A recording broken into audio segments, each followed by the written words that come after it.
Hello friend, welcome to my YouTube channel. आज का ये वीडियो है मानव संबंध एल्टन मेयो के मानव संबंध स्कूल के बारे में विचार। संगठन में मानव संबंधों से तात्पर्य प्रबंधकों तथा कार्मिकों के उस संबंध से जो कानून तत्वों की अपेक्षा सामाजिक एवं मनोवैज्ञानिक तत्वों पर आधारित होते हैं। तो संगठन में मानव संबंधों का तात्पर्य हो गया कि प्रबंधक और कर्मियों के उस संबंध से है जो क्या हो कि कानूनी तत्वों की अपेक्षा क्या सामाजिक एवं मनोवैज्ञानिक तत्वों पर आधारित होते हैं। प्रोफेसर एल डी वाइड ने संगठन में मानव संबंध का उल्लेख करते हुए कहा है कि यह कार्य संबंधों का समूह है जो दीर्घ काल तक एक साथ कार्य करने के कारण व्यक्तियों में पारस्परिक अंतः संबंधों के कारण विकसित हो जाते हैं। यह लिखित नहीं होता है और न ही इसे स्वच्छ रेखा चित्रों से व्यक्त किया जा सकता है। यह भावात्मक और वैयक्तिक होता है। इसी प्रकार हर्बर्ट साइमन ने भी संगठन में कार्यरत व्यक्तियों के अंतः संबंधों को माना जाता है जो संगठन के आंतरिक संबंधों को प्रभावित करते हैं तथा वे संगठन के योजनाओं के अंग नहीं होते हैं। अतः संगठन के कार्यकलापों को समझने के लिए मानवीय संबंध दृष्टिकोण मनुष्य की बहुआयामी प्रकृति और उसके पारस्परिक प्रक्रियाओं के विश्लेषण पर बल देता है। तो ये हो गया जो ये है क्या कहते हैं मानव संबंध है। ये मानव संबंध क्या है प्रोफेसर एल डिवाइड ने संगठन में मानव संबंध का उल्लेख करते हुए ये कहा कि यह कार्य संबंधों का समूह है जो दीर्घकाल तक एक साथ कार्य करने के कारण व्यक्तियों में पारस्परिक अंतर संबंधों के कारण विकसित हो जाते हैं। यह लिखित नहीं होता है एक और न ही स्वच्छ रेखा चित्रों से व्यक्त किया जा सकता है। यह भावात्मक और वैयक्तिक होता है। मानव संबंध उपागम या मानव संबंध जो संगठन में मानव संबंध भावात्मक और वैयक्तिक होता है। मानव संबंध में प्रथम अध्ययन संगठन के मानव संबंधी विचारधारा के आधारभूत सिद्धांतों का प्रतिपादन अमेरिका के हार्वर्ड बिजनेस स्कूल के प्रथम विद्वान एल्टन मेयो तथा उसके सहयोगी कार्ट लेविन और जॉन ड्यूवे द्वारा विभिन्न संगठनों के अंतर्गत कई प्रकार के प्रयोग करके किया गया। सर्वप्रथम जॉर्ज एल्टन मेयो ने अपना पहला प्रयोग अमेरिका के फिलाडेल्फिया के समीप एक कपड़ा मिल फिलाडेल्फिया टेक्सटाइल कॉटन मिल में किया। इस मिल में यह समस्या थी कि यद्यपि इसे प्रबंधक उस समय की प्रचलित परिस्थिति में अपने श्रमिक को सभी सुविधाएं प्रदान करते थे, फिर भी उसके बुनाई विभाग में श्रमिक बदलने का दर टर्नओवर 250% हो गया, जबकि इस मिल के अन्य विभाग में बदलने की दर 5% ही थी। इस समस्या के निदान पाने के लिए एल्टन मेयो तथा उनके सहयोगियों को इस मिल के प्रबंधक द्वारा अनुरोध किया गया। प्रारंभ में क्या मेयो ने उस मिल की समस्याओं के अध्ययन में अपना ध्यान श्रमिकों की कार्य स्थितियों तथा अन्य मनोवैज्ञानिक तत्वों पर केंद्रित किया। सर्वप्रथम उसको उनके थकान की समस्या के समाधान के लिए खुदरे कर्मियों की प्रत्येक टीम में विश्राम की अवधि लागू की, जिसके परिणाम उत्साहवर्धक सिद्ध हुए। फिर इस योजना को आगे चलकर सभी श्रमिकों के लिए लागू कर दिया गया। श्रमिकों ने इस योजना में रुचि दिखाई तथा श्रमिक परिवर्तन दर लगभग समाप्त हो गई और उत्पादन में वृद्धि होने लगी। फिर मेयो द्वारा कई योजनाएं बनाई गई जिनके तहत श्रमिक निर्धारित लक्ष्य से अधिक उत्पादन करके विश्राम अवधि और बोनस अर्जित कर सकते थे। इन नई योजनाओं के परिणामों से इस मिल के कर्मचारी तथा पर्यवेक्षकों के दृष्टिकोण में एक नया परिवर्तन आया और वे सभी इन नई कार्य संस्कृति से काफी संतुष्ट हुए। प्रबंधकों ने विश्राम अवधि का पूरा नियंत्रण श्रमिकों के हाथों में दे दिया। इसके परिणाम स्वरूप श्रमिकों में परस्पर विचार विमर्श होने लगा तथा उनमें एक नई सामाजिक चेतना का विकास होने लगा। तो इसमें ये फर्स्ट अध्ययन में ये हुआ कि जो फिलाडेल्फिया के नज़दीक एक टेक्सटाइल मिल थी, टेक्सटाइल कॉटन मिल, इसमें क्या हुई कि यह समस्या थी कि जो प्रबंध की उस समय की जो प्रचलित समस्या थी, जो प्रचलित परिस्थिति में अपने श्रमिकों को सभी सुविधाएं प्रदान करते थे, फिर भी क्या हो गया जो बुनाई विभाग था उसमें बदलने की दर टर्नओवर क्या था 250% था श्रमिकों को बदलने की। इस मिल में अन्य विभाग को बदलने की दर क्या थी 5% ही थी। तो इसमें क्या हुआ जो मिल के जो प्रबंधक थे उन्होंने एल्टन मेयो को अनुरोध किया कि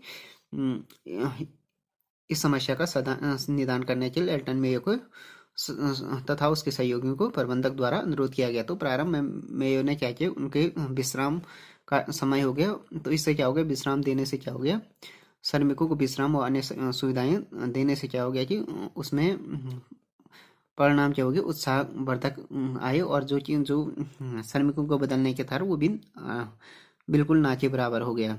फिर मेयो ने क्या है, अनेक योजनाएं बनाई जिसके तहत क्या हो गया कि श्रमिक क्या हो गए, निर्धारित लक्ष्य से अधिक उत्पादन करके विश्राम की अवधि और जो उनका बोनस है वो अर्जित कर सकते थे। नई नई योजनाओं के परिणाम स्वरूप क्या हो गया, इस मिल के कर्मचारी पर्यवेक्षकों के दृष्टिकोण में एक नया परिवर्तन आया। एक नई कार्य संस्कृति, इस नई कार्य संस्कृति से क्या हुई, काफी संतुष्ट हुए। प्रबंधकों ने विश्राम अवधि का पूरा नियंत्रण श्रमिकों के हाथों में दे दिया। इसके परिणाम स्वरूप क्या हुए, श्रमिकों में विचार विमर्श होने लगा तथा उनमें एक नई सामाजिक चेतना का विकास होने लगा। मेयो ने इस प्रथम प्रयोग से यह निष्कर्ष निकाला कि संगठन में एक मजदूर द्वारा किए जाने वाले कार्यों की मात्रा उसके शारीरिक सामर्थ्य से निर्मित होता है। मजदूरों को कार्य की प्रेरणा देने तथा उन्हें प्रचलित रखने से उनमें कार्य कुशलता का विकास होता है तथा प्रबंध की पुस्तकों के प्रति कर्मचारी एक व्यक्ति के रूप में प्रतिक्रिया न करके एक समूह के सदस्य के रूप में प्रतिक्रिया करते हैं। मेयो ने इस सिद्धांतों की विस्तृत रूपरेखा बनाने के उद्देश्य से श्रमिकों के व्यवहार तथा उसकी उत्पादन क्षमता का अध्ययन हेतु अन्य कई प्रयोगों को संपादित किया। अब हो गया हार्थॉन प्रयोग। संगठन के प्रसंग में दूसरा महत्वपूर्ण प्रयोग मेयो द्वारा शिकागो नगर के समीप हॉर्थॉन नगर स्थित वेस्टर्न इलेक्ट्रिक कंपनी में किया गया। इस कंपनी में उस समय लगभग 2500 श्रमिक कार्यरत थे। प्रबंधकों द्वारा यह महसूस किया जा रहा था कि यदि एक ओर श्रमिकों की सारी कार्य क्षमता, कार्य के वातावरण तथा हितों को ध्यान में रखा जाए और दूसरी ओर श्रमिकों के उत्पादन क्षमता पर विचार किया जाए तो दोनों के बीच स्पष्ट कार्य संबंध स्थापित किया जा सकता है। इसलिए प्रबंधकों ने यह माना कि यदि समुचित वायु संचार, कमरे का तापमान, प्रकाश तथा अन्य भौतिक स्थितियों में तथा मजदूरी को प्रोत्साहन दिया जाए तो श्रमिक अधिक उत्पादन कर सकते हैं। इस दृष्टि से अमेरिका के the national research council of the national academy of science ने प्रबंधक तथा श्रमिक की कार्यक्षमता के बीच संबंधों का सही परीक्षण करने का निश्चय किया। इस परीक्षण के अंतर्गत मेयो तथा उनके सहयोगियों द्वारा हार्थॉन प्रयोग किया गया। इस प्रयोग के अंतर्गत श्रमिकों को दैनिक मजदूरी न देकर प्रति स्विच की दर से भुगतान करने की योजना बनाई। प्रबंधकों की मान्यता थी कि श्रमिक अधिक पैसा कमाने के लिए कम समय में अधिक उत्पादन करेंगे, लेकिन श्रमिकों में इसके विपरीत प्रतिक्रिया हुई। श्रमिक उतना ही कार्य करते थे जिससे उनके निर्वाह के लिए पारिश्रमिक मिल पाता था। उन्हें ज्यादा काम करने के लिए और भय महसूस होता था कि जिससे अनेक मित्रों की छटनी हो सकती है। इस प्रयोग में मेयो ने यह सिद्ध किया कि श्रमिकों के संगठन के अंदर एक छोटा परंतु सुसंगठित सामाजिक समूह होता है जो एक आचार संहिता का पालन करता है। तो हार्थन प्रयोग से ये हो गया कि मजदूरों को क्या मजदूरी की जगह पर जो पर यूनिट है प्रति स्विच की दर से क्या भुगतान करने की योजना बनाई। प्रबंधकों की मान्यता थी कि इससे क्या होगा, श्रमिक अधिक से अधिक पैसा कमाने के लिए अधिक काम करेंगे, मगर क्या हो गया, इसके विपरीत कार्य हुआ। क्योंकि उन्हें कुछ मजदूरों का ये भय था कि अगर वो ज़्यादा यूनिट में ज़्यादा कार्य करेंगे तो इससे क्या होगा कि उनके जो मजदूर मित्र हैं उनकी छटनी हो सकती है। इस प्रयोग से मेयो ने यह सिद्ध किया कि श्रमिक के संगठन के अंतर्गत एक छोटा सा क्या सुसंगठित सामाजिक समूह होता है जो आचार संहिता का पालन करता है। इन्हीं प्रयोगों के दौरान मेयो द्वारा एक प्रयोग महिला मजदूरों पर भी किया गया। इस प्रयोग में महिला मजदूरों को 2 पृथक दलों का चयन किया गया। प्रत्येक दल में 6 महिलाएं सम्मिलित की गई तथा इन दोनों दलों को समान रूप से प्रदीप्त किया गया ताकि प्रदीप्त के विभिन्न स्तरों पर उत्पादन का अध्ययन किया जा सके। प्रारंभ में कार्य स्थितियों को स्थिर रखा गया, फिर धीरे धीरे इन स्थितियों में परिवर्तन किया गया ताकि इन परिवर्तित स्थितियों का उत्पादन कर प्रभाव आंका जा सके। कभी तो कमरे में रोशनी का प्रबंध अच्छा कर दिया जाता था तो कभी काम के दौरान विश्राम की अवधि में वृद्धि कर दी जाती थी, कभी उसको कम कर दिया जाता था या विश्राम की अवधि के काम जारी रखा जाता था या बिना विश्राम अवधि के काम जारी रखा जाता था। इन समस्त परिवर्तनों के बावजूद इन महिलाओं द्वारा उत्पादन में निरंतर वृद्धि कायम रखी गई। इस प्रयोग से भी मेयो ने यह सिद्ध निकाला कि भौतिक वातावरण और कार्य निष्पादन में कोई स्पष्ट और निश्चित संबंध नहीं होते हैं। उन्होंने यह भी स्थापित किया कि प्रयोग के कमरे पर अधिक ध्यान देने उसमें कार्यरत महिलाओं की एक सामाजिक इकाई बन गई है तथा उन इकाई में उन प्रयोगों में भागीदारी की भावना विकसित की। इस प्रयोगों से उन्होंने यह निष्कर्ष निकाला कि कार्य संतुष्टि काफी हद तक कर्मचारी समूह के औपचारिक सामाजिक अभिरचना पर निर्भर करती है। उपयुक्त जो विभिन्न प्रयोगों के माध्यम से मेयो तथा उनके सहयोगियों ने यह बतलाने का प्रयास किया कि मनुष्य एकांगी प्राणी नहीं है, वह समूह के सदस्य के रूप में संगठन से संबंध स्थापित करता है। इनके द्वारा किए गए अध्ययनों ने इस तथ्य पर प्रकाश डाला कि संगठन एक सामाजिक प्राणी है तथा यह व्यावहारिक व्यक्तियों का समूह होता है। संगठन में कर्मचारियों में अपने सामाजिक स्तर, व्यावहारिक आचरण, विश्वासों एवं उद्देश्यों के आधार पर लोग सामाजिक समूह की संगठन की प्रवृत्ति पाई जाती है।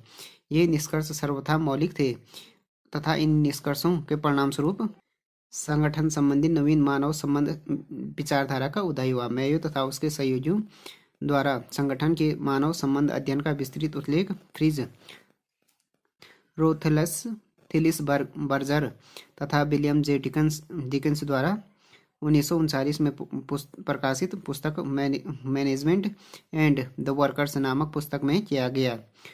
रोथेलिस बर्गर ने मानव संबंध उपागम के महत्व पर प्रकाश डालते हुए कहा कि हम अधिकांशतः मानव समस्याओं का समाधान गैर मानवीय तथ्यों और आंकड़ों के संबंध में करते हैं। मेरा यह सामान्य मत है कि मानव समस्याओं की मानवीय समाधान होने चाहिए। मानवीय जो समस्याएं उनकी मानवीय समाधान होना चाहिए। मानवीय समस्याओं के समाधान होना चाहिए। हम देखते हैं कि हमें देखते ही मानवीय समस्या को समझना और सीखना चाहिए।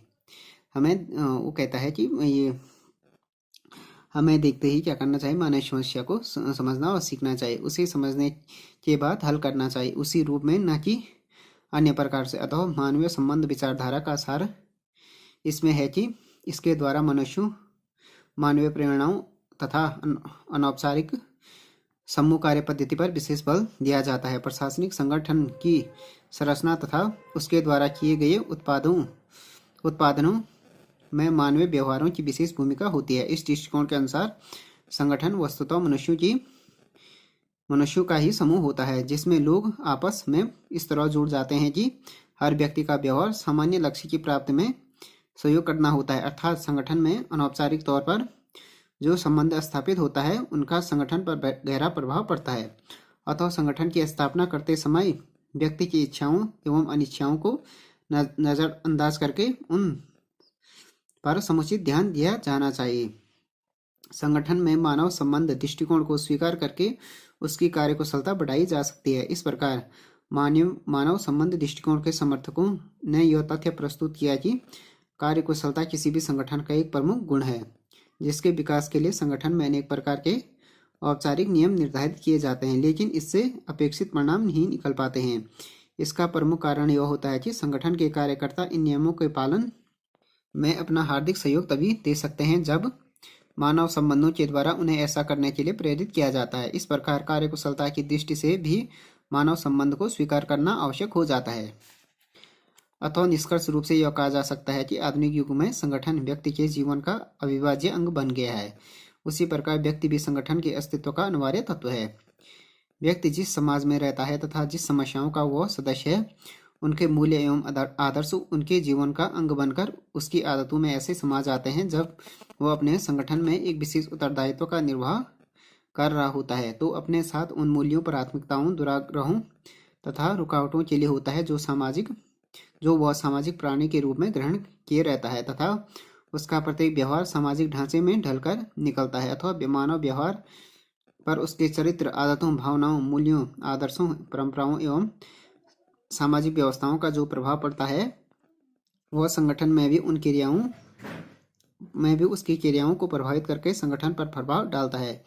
इन मानवीय व्यवहारों का संगठन पर जो प्रभाव पड़ता है उसका समुचित विश्लेषण मानवीय संबंध उपागम द्वारा ही संभव हो सकता है। मानवीय संबंध उपागम में उसकी आलोचना मानव संबंध विचारधारा की आलोचनाएं भी कई विद्वानों एवं श्रमिक संघों द्वारा की जाती रही है। इस आलोचना में यह कहा जाता है कि मेयो ने इस उपागम के प्रतिपादन में अपने गिने चुने अध्ययन के आधार पर ही व्यापक निष्कर्ष निकाले हैं जो सर्वमान्य नहीं हो सकते हैं।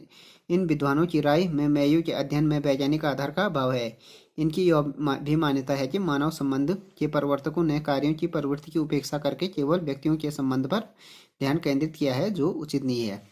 कुछ अन्य विद्वानों का भी तर्क है कि मानव संबंध जो दृष्टिकोण है अनौपचारिक संबंधों पर बल देता है जो निरंतर परिवर्तनशील होता रहता है। तो उनका ये मानना है कि अनौपचारिक संबंधों पर बल देता है, जैसे व्यक्ति का व्यक्ति से संबंधों पर विचार देता है कि न कि औपचारिक संगठन के जो औपचारिक संबंध होते हैं उस पर बल नहीं देता है। क्या वो जो अनौपचारिक संबंध होते हैं वो निरंतर परिवर्तित होते रहते हैं तथा उस पर निर्भर नहीं करता है। मानवीय संबंध विचारधारा की आलोचना श्रमिक संघों ने इस तर्क पर की है कि इस विचारधारा को अपनाने पर श्रमिक संघों की भूमिका गौण है, इसलिए यह विचारधारा गौण हो जाती है। इसे श्रम विरोधी तथा प्रबंधकों का पक्षधर माना जाता है। तो हो गया इस मानव संबंध उपागम का। इस आलोचना के बावजूद मानवीय उपागम का प्रबंध एवं प्रशासन की समस्याओं के समाधान में महत्वपूर्ण योगदान रहा है। किसी भी संगठन के में कार्यों की सफलता के लिए उसमें कार्यरत लोगों के मानवीय पक्ष की उपेक्षा नहीं की जा सकती है।